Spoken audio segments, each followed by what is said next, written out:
Hey guys, it's Nick, and in this video I want to talk about the Airbnb IPO that's going to be coming out. They just did their S1 filing today, and it's a whopping 350 pages long. Now, I didn't read the whole 350 pages, but I read enough to give you an idea of the pros and the cons of this IPO. So in the S1 filing, they put a $1 billion placeholder, which is pretty ambitious. Normally, you see companies put like a $100 million placeholder.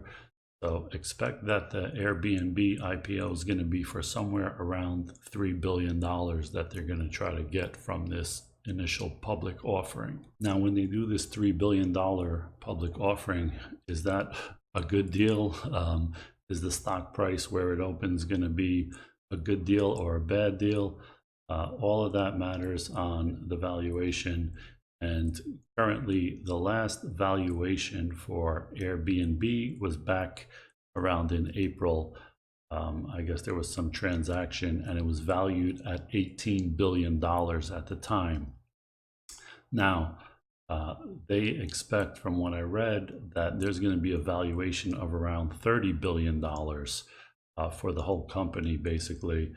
And so that is about an increase, a premium of about 65% from that last valuation in April, which is kind of a big jump, but these insiders always expect to get a big increase in their valuation from their private shares that they had when they go public. So that's kind of how it works. So is $30 billion a good valuation? I don't know. Their revenue in 2019 was about $4.8 billion, which makes their valuation about 6 times yearly sales. This is before the whole pandemic stuff. So that might change going forward, a new kind of normal, who knows?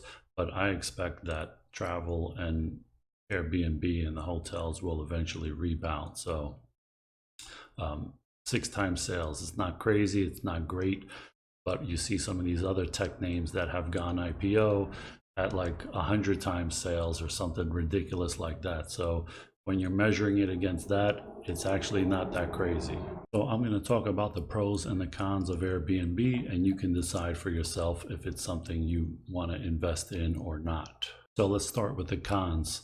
Con, they lost 700 million in the 9 months in 2020 so far, and they've accumulated $2.1 billion in losses over the whole life of the company. And in that same 9-month period this year, their gross bookings are down from $38 billion last year to only $18 billion this year. That's about a 40% drop. And their revenue is down about 32% in the same period, down to about $2.5 billion in the 9 months ended September 30, 2020. Another kind of con is that 86% of their hosts are outside of the US, and normally they get about 60% of their revenue outside of the US. So with all of these lockdowns, especially like Europe and in these places, their revenue in those places are really down a lot. However, US revenue has rebounded pretty quickly this year, so that's a plus on a kind of a bad situation. And to add to those problems, they always have problems with different cities imposing all kinds of restrictions on them on who could rent their apartment for how long and what kind of taxes they pay and all kinds of stuff like that. Similar to the same kind of problems that Uber has been facing in different cities all over the world. So they're always fighting to get better access and less restrictions and things like that. Same with Airbnb. And one really big negative that I don't see anybody talk about is they have this tax liability of about $1.35 billion to the IRS. So in their risk factors, they say that in September 2020, we received a draft notice from the IRS for the 2013 tax year proposing an increase, blah, blah, blah, of a cash tax liability of $1.35 billion plus penalties and interest. That's a big negative right there. That's a lot of money. They have the cash, but still, that's a big chunk of money if they lose that fight and have to pay out $1.35 billion to the IRS. So let's talk about some of the pros for Airbnb. For one, like I said, they have a lot of cash. They have $4.5 billion in cash. So even with losing like $700 million in the first 9 months of 2020, let's say they lost $1 billion this year, they can do that for another 4.5 years before they run out of money, basically. So they have a long runway. They're well insulated to weather this storm of any more shutdowns or reductions in travel. Another thing is, like I said, US market is already rebounding. And another positive is with the whole shutdown and germs and this and that, people seem to prefer staying in people's houses rather than staying in hotels. So that's a tailwind for Airbnb and kind of a headwind for hotels. Another pro is that they're cutting a lot of their expenses, including a lot of marketing, and they actually cut 25% of their staff and a lot of consultants and all that kind of stuff. So contract workers and all. So they're really cutting a lot of expenses.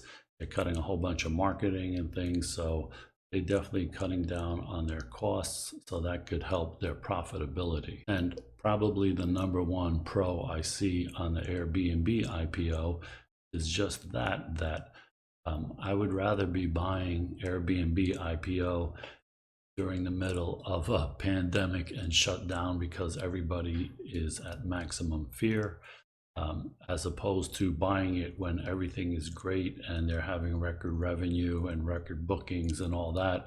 You're going to pay through the nose in that scenario. So I'd rather buy it cheaper when everybody hates it and everybody's scared and everybody doesn't know how long these shutdowns are going to last and what effect it's going to have on Airbnb, because I think in a long term that's going to go away and they're going to go back to their old trajectory of, you know, a lot of revenue growth and that kind of thing. So I would rather buy it when everybody hates it than when everybody loves it. So let's look at their revenue here for the last 5 years.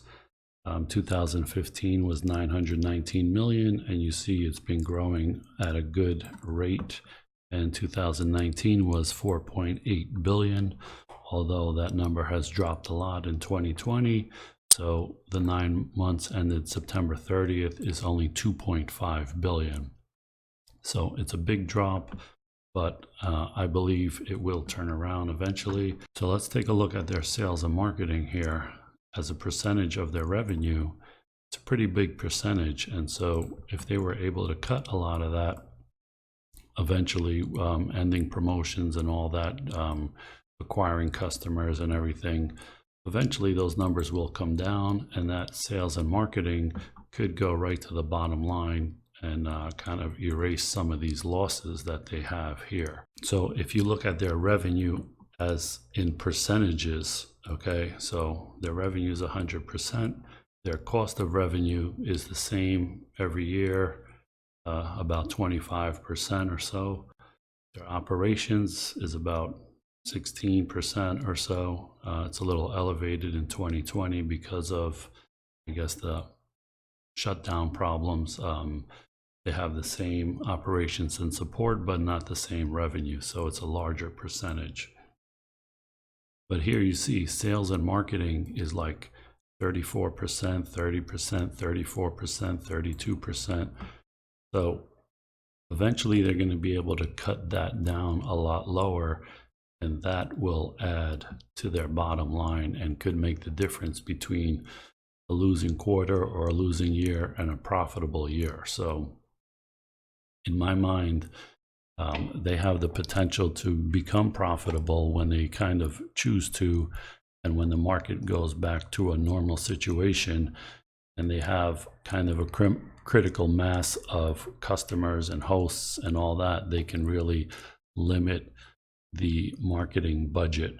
If you've looked at any kind of blog or YouTuber that travels or anything like that, they've all had affiliate links offering all kinds of discounts for Airbnb. That costs a lot of money for Airbnb, and it's good to acquire customers quickly, but once you have those customers, if you keep them, you don't have to keep spending that money all the time. So that's a potential place where they can really cut back eventually and use that money as their profit. So that's my look at the Airbnb S1 filing and what I think about their IPO, which should be released before the end of the year. They have 2 weeks after the S1 filing to start going on the roadshow, and Goldman Sachs and Morgan Stanley and a bunch of other underwriters are handling this IPO. So it should be a pretty good IPO. This video is not a recommendation to buy or sell Airbnb. I'm just offering some information, and you must make your own decision. But I gotta say, in my opinion, it's probably one of the better ones I like, just because I like buying stuff cheap. And if this is kind of depressed because of people's perception of the lockdowns and all this stuff, like I said, I'd rather be buying it when everybody hates it than when everybody loves it. But it's yet to be seen at where it IPOs and how much it goes up and everything. I'm not going to chase any kind of stock at crazy levels, but do your own homework, your own due diligence, and figure out for yourself if this is something you want to invest in. Hope you liked this video. If you did, leave me a thumbs up and let me know if you're considering investing in Airbnb or not. And as always, if you haven't subscribed, please subscribe now. Thanks for watching, guys.